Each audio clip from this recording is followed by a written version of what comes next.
So a lot of my clients will come to me at first and say, oh, I don't like sauerkraut. Do I have to eat it?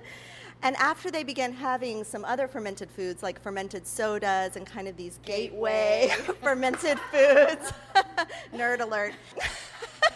Once they begin doing that at the beginning, then they come back to sauerkraut and they'll often say to me, what are you doing different with your sauerkraut? What's up with your pickles? They're so much better now. And it's nothing I'm doing differently. It's just that their taste buds are changing. They're evolving.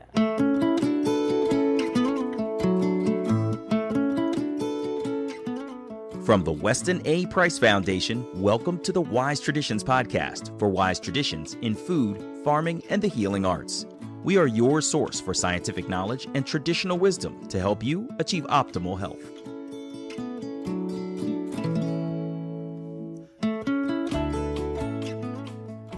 Hey everybody, I'm your host Hilda Labrada Gore, and this is episode 202. Our guests today are fermentation experts Monica Ford and Elaina Luther.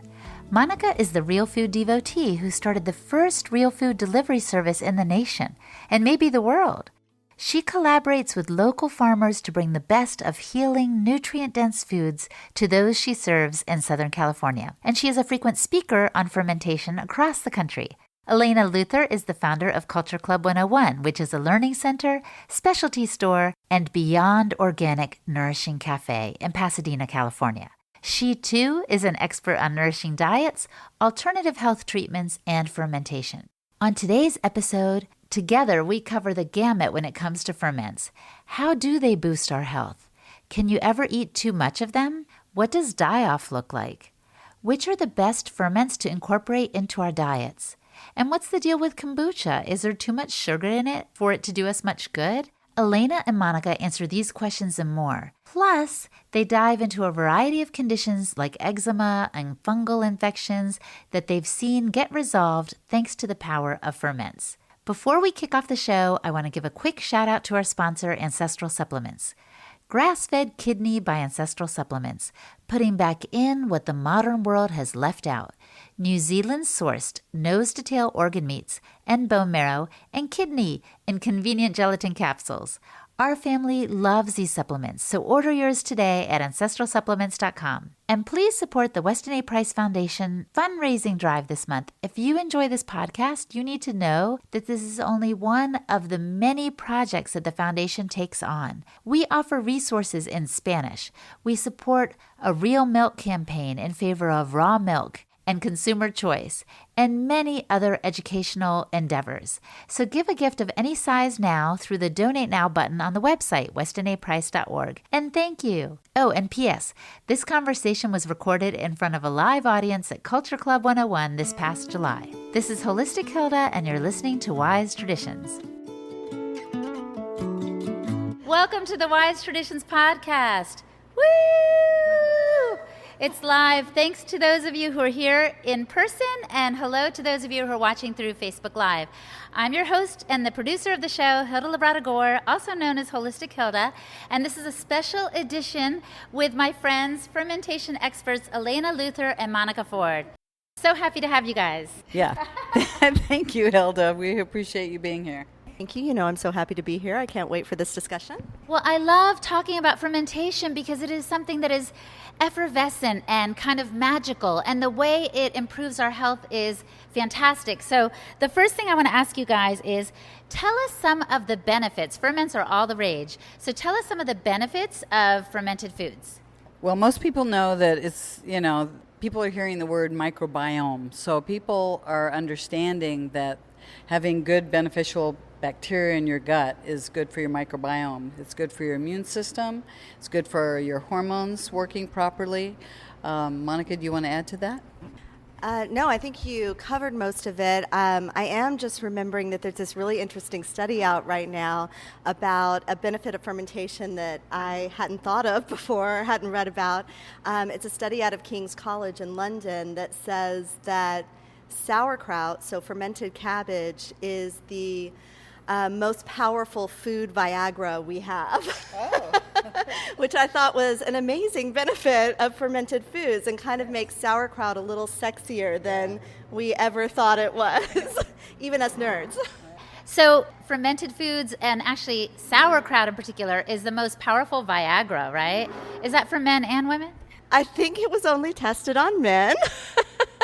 But we know that Viagra, the drug, does have effects on women as well. So I don't see why sauerkraut would be sexist. So help me understand, what is it that's in fermented foods actually that does boost our health? I've heard that it can be good for the immune system and apparently good for our sexuality and all these different things. But what is it about it that makes us healthier? Well, number one, it's going to help with your digestion, the acidity in your gut. A lot of people don't have enough acidity in their gut, so it's going to help that way. It helps break down the food that we're eating. Anytime you ferment anything, whether it's a fruit or a vegetable or cheese for that matter, the vitamin C goes up to 20 times. New B vitamins are formed, and of course the microbes multiply as well. So that has effects on all aspects of your health. Yeah, and that was really thorough, and I would agree with all of that. And I would just add that science is finding out more and more that bacteria is part of boosting systems in the body that we really didn't think it was part of before. So we all kind of thought it was would help us with digestion, but one of the things that we didn't know about were things like it helping us with our blood pressure, with regulating blood pressure, or regulating blood sugar.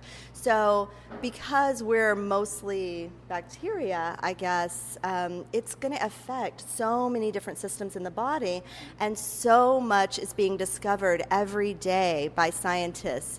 So just digestion is not the only reason to eat fermented foods, and probably why we've eaten them down through the ages as well. So I have a question for you. So our family's like, yes, we get it. Ferments are good for us. So we just like guzzle down the kombucha as you're doing right now. Is that good enough? Because other people say kombucha has too much sugar, and actually that's the downside. What do you think? Well, the whole thing about sugar is very interesting. You can't ferment anything if there's no carbohydrate, from what I understand. I think you would agree with me. Yeah. So bacteria's source of fuel or food is sugar or carbohydrate. So when you're fermenting anything like kombucha or a water kefir or June or something with a ginger bug, the bacteria are going to eat that sugar as fuel, as food. If you don't ferment it for very long, yes, there's going to be some sugar left. So you want to ferment it so it's sour enough and not sweet, so that you know that a good portion, if not most, of the sugar has been consumed by the bacteria. Yeah, and I think that one of the ways that we can connect to food and sort of determine part of this for ourselves is that if you taste kombucha tea, the tea that's used to ferment kombucha, it is sickeningly sweet at the beginning, before fermentation occurs. After fermentation, if any of you have tasted kombucha before, you know there's a slight vinegary taste. So it's not sweet at all. So we can see that a lot of those sugars have been broken down into different metabolites of the bacteria. So B vitamins, C vitamins, just like Elaina was saying, are more bioavailable to us. But the sugar content is also very low compared to at the beginning. And the longer you ferment it, the longer you give the bacteria time to break down that sugar, the more sour or the lower the sugar content will be. And one of the things that's kind of fun when some of our students come in and they've over-fermented their kombucha, we say, hey, it's like vinegar now. You can make a salad dressing. Yes. You can clean your tabletops. There's all kinds of uses for kombucha if you overdo it.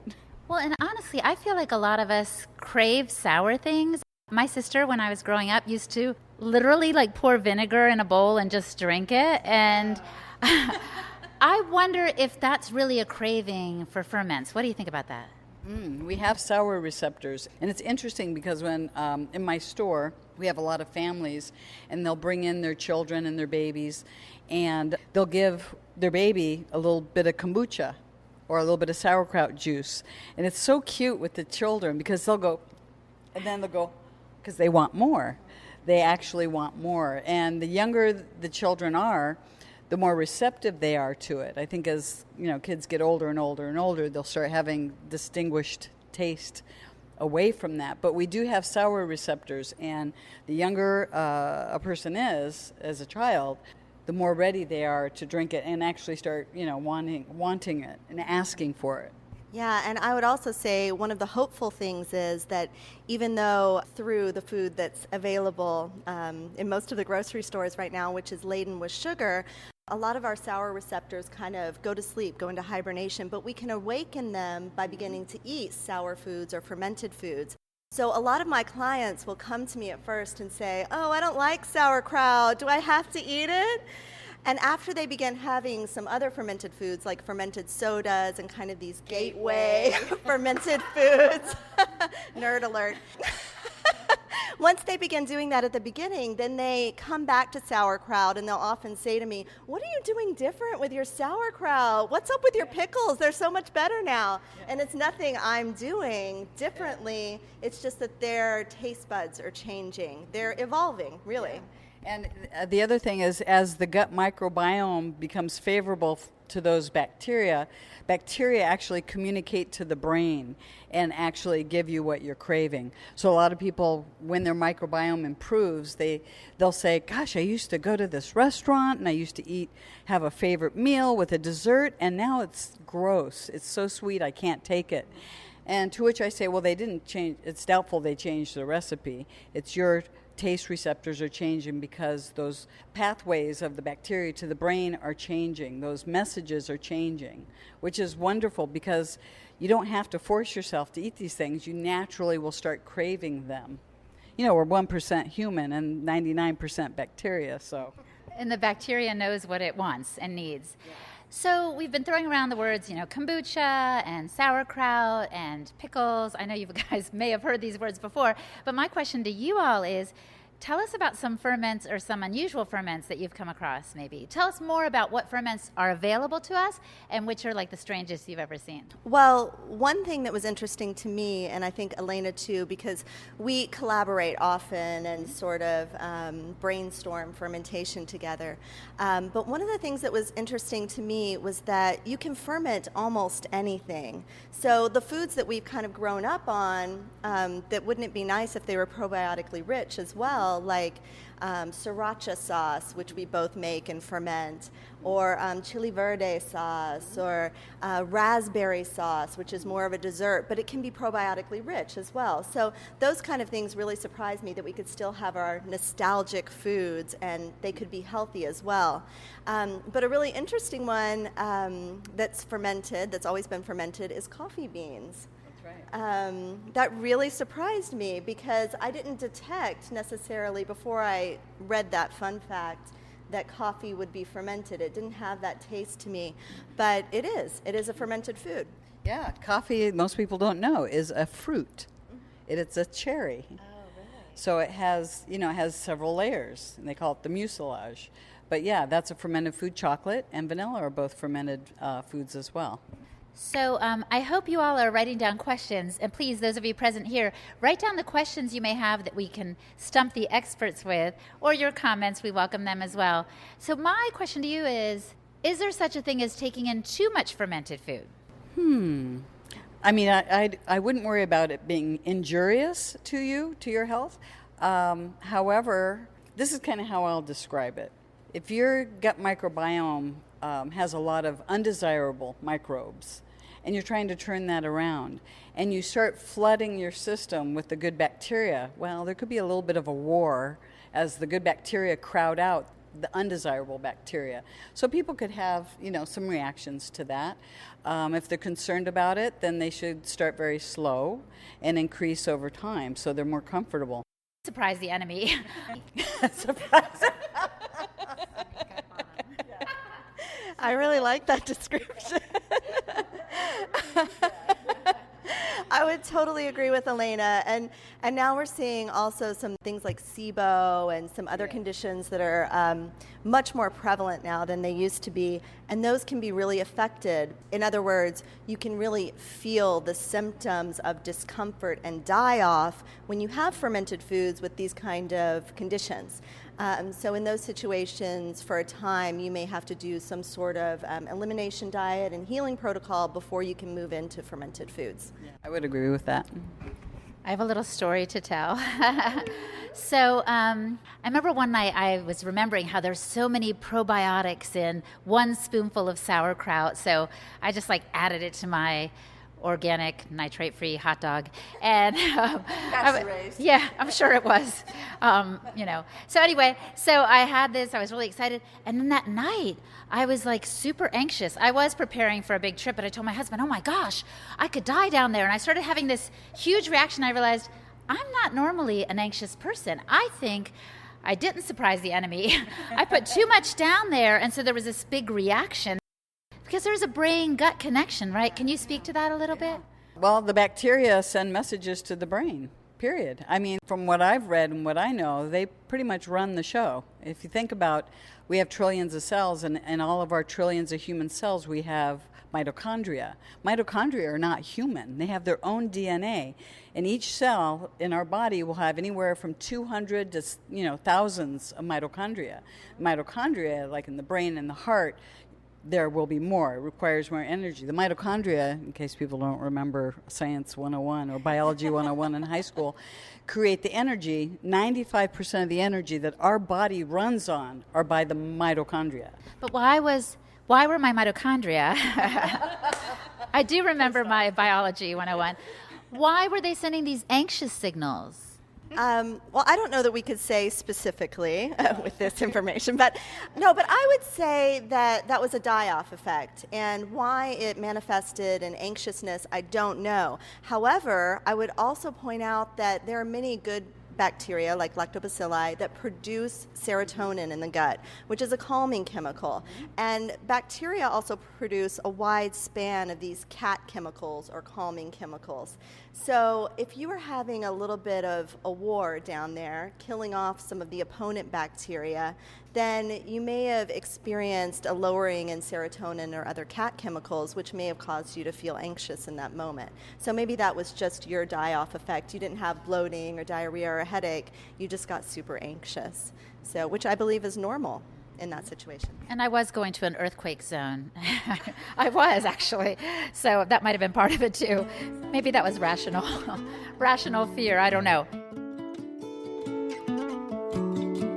Coming up, Monica and Elaina tell us some thrilling stories of lives that have been changed thanks to the power of fermentation. You're listening to the Wise Traditions podcast from the Weston A. Price Foundation. We pause now to recognize our sponsors. There's no time like the present for giving a gift to the foundation, as we are currently conducting a fundraising drive. There are so many critical projects that need your support, from debunking the soy heart health claim to the Real Milk campaign, to this podcast. The drive ends on August 31st, so please give a gift of any size on the website westonaprice.org and just click on the donate button.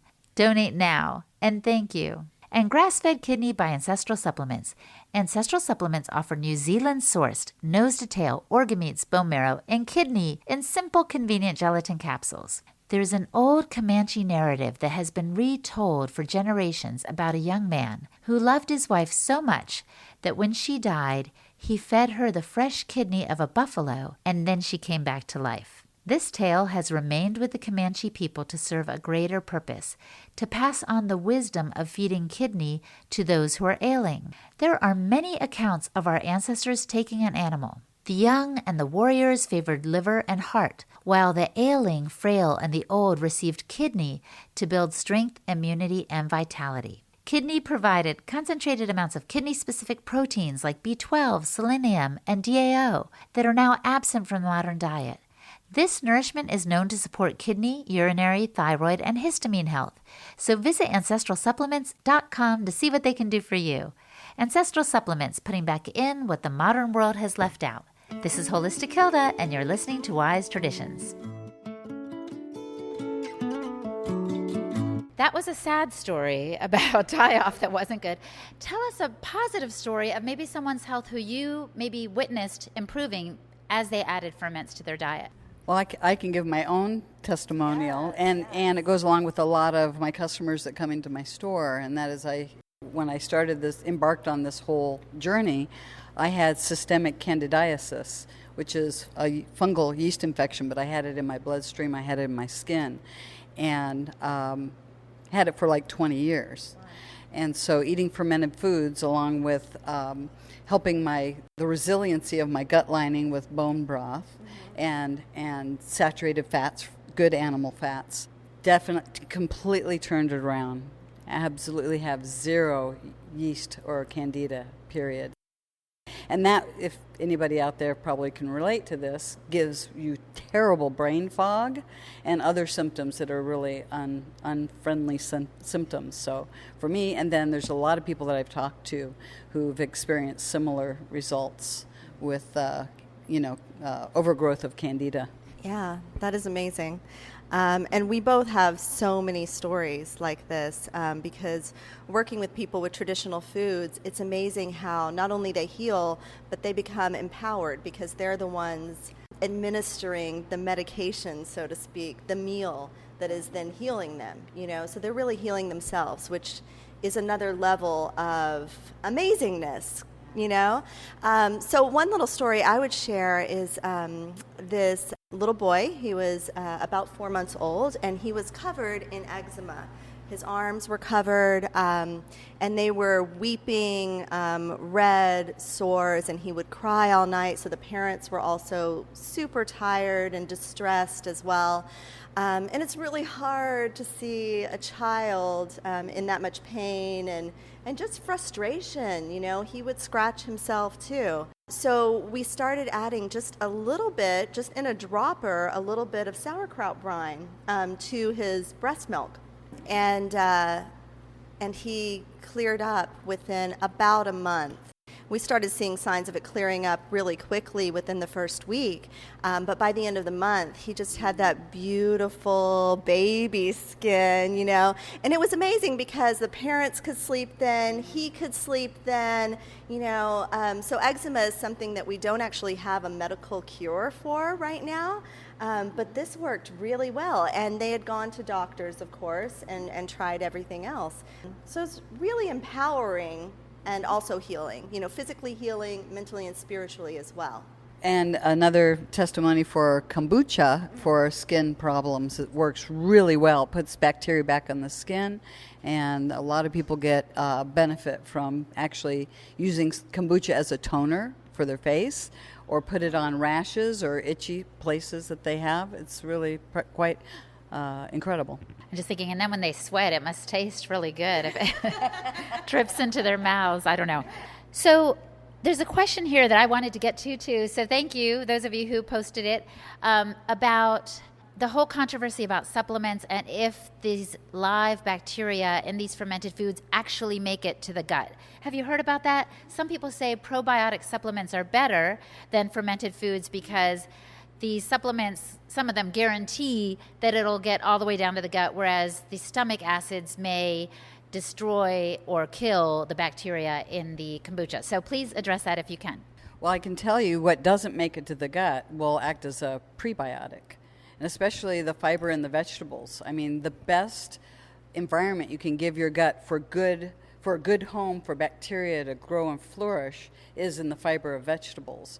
So add to that fermented fiber in vegetables, and you're going to get both. No, it doesn't all make it, but enough does. And what you're really trying to do is make an environment for your gut bacteria to grow on its own. Yeah. Can you want to comment on that? Yeah. I would agree with that, and it is really smart to eat probiotics and prebiotics, so to feed the bacteria that are already in your gut, attached to the gut lining. But also, even though a lot of bacteria will die in the stomach acid when we eat fermented foods, the bacteria that is in the gut, that is currently in the gut, can take RNA messages, DNA RNA messages from the dead bacteria and then incorporate those messages into their own skill set. So just because they die is, not a big deal. We're used to that kind of language, so when people tell us, oh, this bacteria will die, you have to take a pill instead with the sporing bacteria that has an encasement on it that only releases once it gets down to the gut and has gone through the stomach acid. It'll be protected by the stomach acid, and that's great. However, if some of it dies from the fermented food you're eating, that's okay. You're still getting the messages and the skills and the use of that bacteria by the bacteria that's already in your gut. Wow. Well said. Great point. And that's what the mitochondria do. The mitochondria don't hold their own DNA. their information is stored in our human cells' DNA. So that kind of goes along with that. Yes. It works. It's amazing. The body is amazing. It is amazing. And one of the questions someone is posing here has to do with your analogy of a war going on down there. They said, what would the war entail? And how do you know when the good bacteria has won? Well, you don't have gas anymore. You're not off gassing. Good point. I would also say that, you know, a war is an exciting way to put it, and there is somewhat of a war, but instead of the way that we wage war, what bacteria do is bring things into balance. You know, so they're not eradicating, let's say, E. coli, something, you know, a bacteria that we're all familiar with, that we're kind of scared of, that causes recalls of food. But E. coli, we have to have some in our gut to consume dead materials. We need that there. So when we eat fermented foods or when we take probiotics, when that war occurs, really what it is it's a rebalancing. It's a rebalancing of things, not an eradication, not a clear cutting. So the bacteria have a very different mindset than we do. These questions are just fascinating. Like this person says, there is talk that fermented foods are particularly beneficial to eat and are protective as well with grilled meats. So is this just urban myth or is there some truth to it? And I just went to a barbecue the other night, so I really want to know the answer to this.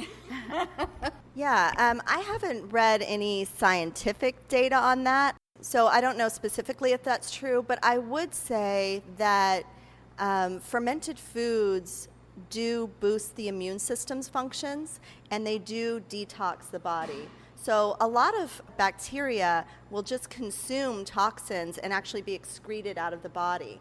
So more of a pathway. So I don't see why that wouldn't be true or why it wouldn't at least be possible. I don't know that any studies have been performed on that specifically to prove it, but it seems to make sense to me. So this person had a question that's identical to one I had written down. What is your favorite fermented food or beverage? Ooh, I love that question. It's the one that's coming out of the crock. Because, you know, I have, you know, multiple crocks going at once because we make several different kinds of ferments for my cafe and my store. And I think you would agree to this, yes. Monica, when you take the lid off and you take the stones out, mm-hmm. and you look at the ferment that's in there, whichever one we're doing, it's bubbling and it's alive. And to me, at that moment, that's the one, that's my favorite one. So mine changes with whichever one I'm harvesting. I completely agree, and that goes for fermented beverages as well. When we're decanting them in the kitchen into smaller, cute little bottles, I always want a cup of that right then. And it's not just for quality control. It's because I really want a cup of that fresh, fermented, whatever it is. It's very miraculous that we put raw produce into a crock. And it transforms, yeah. Not by our own hands, but by something else, you know? So it's sort of magical, yeah, and it's fun to eat magic. And our staff, we have staff, and whenever we're unleashing a new kraut, everybody gathers around and we're all tasting it. Yes, Eleanor? Yes? I have some staff here. So it's amazing, we all smile and we all say cheers, and we have some of the new batch. So I'm thinking about something a friend told me the other day, it might have been Monica, about how the yogurt you buy in the grocery store isn't quite the same as a yogurt, say, you might make here at Culture Club 101. Why not? What's the difference? The yogurt in the stores, what's used is strains of bacteria that are made in a laboratory, and usually it's 3 to 5 strains, I believe. And I kind of look at it as being two-dimensional. And I'd like Monica to talk about this because there's a great story behind it of Monica bringing a Wilia mother culture from Poland. So I'll have her tell you about that. But this is a strain that's been evolving over time and adapting and changing, because it adapts and changes. when Monica brought it back from Poland, and then the several years that it's been here, it's changed, and it's adapted to the new environment. Maybe picked up some more strains of bacteria in our kitchens. So I'd like Monica to talk about that, because it's very, very exciting.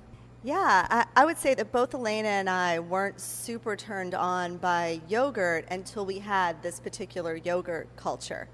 And so I happened to go to Poland. It was a very magical trip, and someone introduced me to their grandmother who lived in the Polish countryside, and she was fermenting everything. She had what I would say is like a tiny little farm for her and her family. And one thing she was fermenting was this yogurt. It's a mesophilic yogurt, which means it's a countertop yogurt, so it doesn't require heat like thermophilic yogurts do. So it's very easy to make. And this culture had been handed down through her family for generations, so hundreds of years old that we know about. And she gave me a little bit. She taught me how to make this yogurt, and she gave me just a little bit. I put it in a cold cream jar and accidentally brought it back to California. And we've been teaching with this yogurt and eating this yogurt for quite a few years now.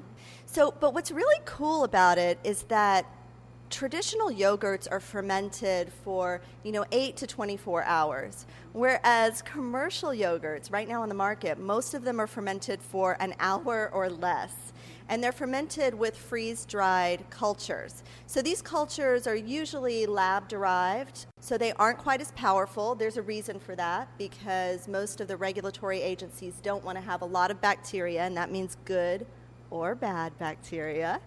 And they're going to contain a lot more lactose. Emulsifiers and thickeners are going to be needed in order to make it into a yogurt consistency, whereas if you just ferment it longer, that consistency will be there that we know yogurt to be.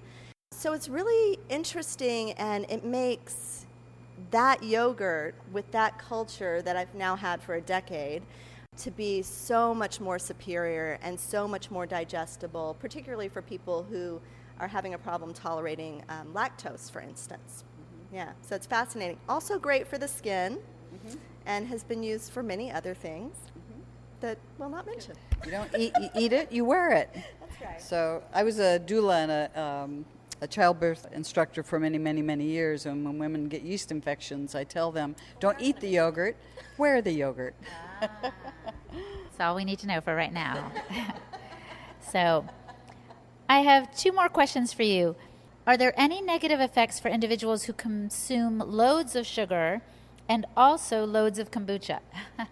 So in other words, how do ferments interact with the body where maybe the balance is off and we're craving a lot of sugar? Does that maybe counteract the effects? I don't know. Well, usually when people start eating fermented foods, they start losing their sweet tooth. That's the most common thing that I see. I have hundreds of people that come through my store and my restaurant. And basically what they say is they start losing their sweet tooth once they start drinking kombucha and eating fermented foods. Yeah, I don't know necessarily what kind of mixture that would make. I know that if I add more sugar to a bottle of kombucha, it will go into a second fermentation and become very bubbly. So I'm not sure if that helps with answering the question, but I would also agree with Elaina that once you begin incorporating fermented foods, you're changing the bacterial makeup in your body, you're changing your cellular makeup in your body, and that's why you want less sugar, because the bacteria in your gut, one of the things that they're lower in is yeast. Yeast craves all the white foods, so all those carbohydrate-rich white foods, and sugar. So if you're having more fermented foods like kombucha, you're not going to want as much of that. Kombucha, by the way, while it does contain yeast, it's a non-sporing yeast. Right. So no problems there. What is the ideal ferment to take for the most bang for your buck? I don't know. People are always asking me, what should I buy? Which one has the most? Which one's the best? And I think Monica would agree with me. It's not what has the most or the best. It's diversity. You want diverse strains of bacteria. Even if you get carrots from 2 different farms, you're going to have different microbial profile because it comes from, in that instance, from the soil. So I always say diversify. Don't eat the same one thing. You want to change it up. You want to do different kinds of ferments. Yeah, I completely agree with that, and well said. I think that one of the cool things about fermentation, and we talk about this a lot, is that it mirrors what we can be doing in our world. So diversity is important in every natural system. It's what makes each natural system stronger, and it's true in fermented foods as well. And it's also when you breathe, you're breathing in microbes. So you want to not stay in the same place. You want to travel a little bit. Everybody, you should Get out of your cube. You want to travel to different parts of even just the state that you're in. You want to go to the mountains. You want to go to the beach. You're going to be inhaling bacteria. I go into my fermentation room and I stand there and I just breathe deep. Well, I wanted to talk to you about the gateway thing too. So if I'm just brand new to all of this and I'm like, where do I start? What would be a good starter, if you will? I think you should try different things and find what you like first and go with that. I find some people that aren't, like Monica was talking about, they don't crave sour. Or they say, oh, that's stinky, or that's the beauty of like water kefir.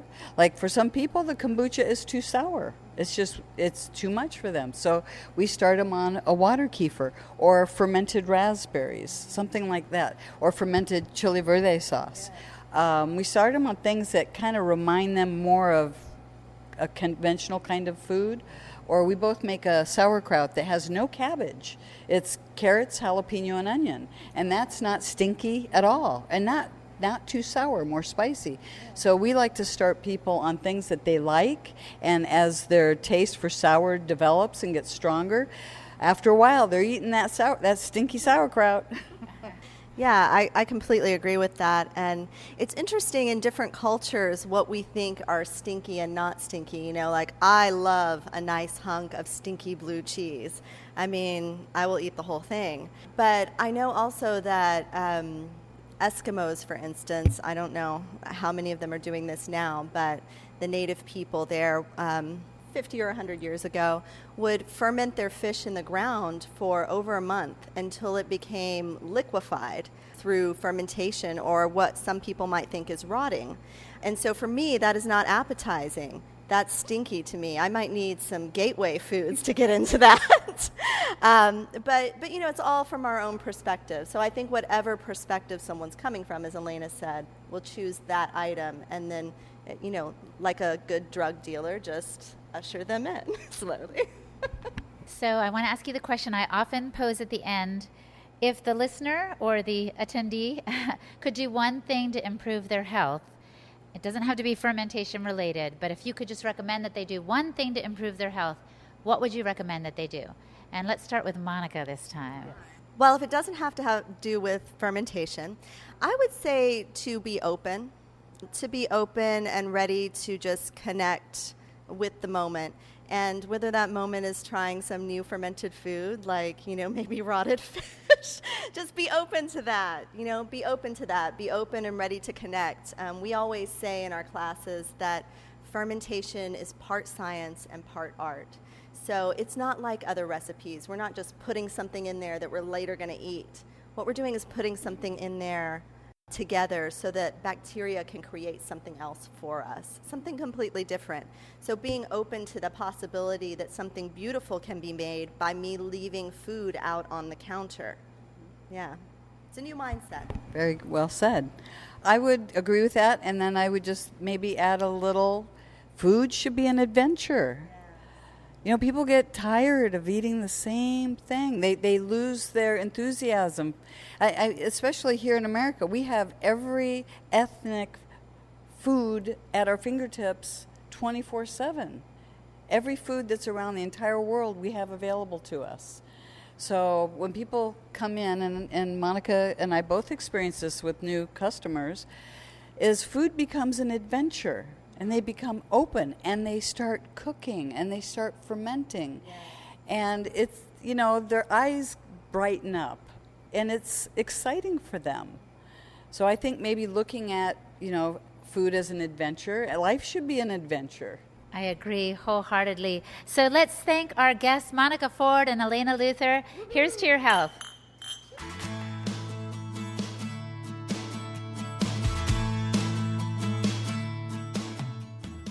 Our guests today were Monica Ford and Elaina Luther. You can find Monica at realfooddevotee.com and Elaina at cultureclub101.com. And you can find me at Holistic Hilda or on my new YouTube channel, Holistic Hilda. For the show notes for this and every episode of the Wise Traditions podcast, go to our website, westinaprice.org. And that's it. Thanks for listening, everybody, and see you soon.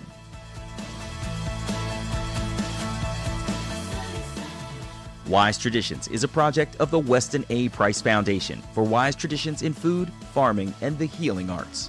The content on this podcast is provided for informational purposes only and is not intended to substitute for the advice provided by your doctor or other healthcare professional. It is not intended to be, nor does it constitute healthcare or medical advice. On behalf of the Weston A. Price Foundation, thanks for listening. We have many free resources to support you on your health journey. Visit westonaprice.org to find podcasts, articles, videos, and more. You can also find a local chapter near you for help in finding sources of great food. We invite you to support the Foundation's mission of education, research, and activism by becoming a member. Thanks again, and take care.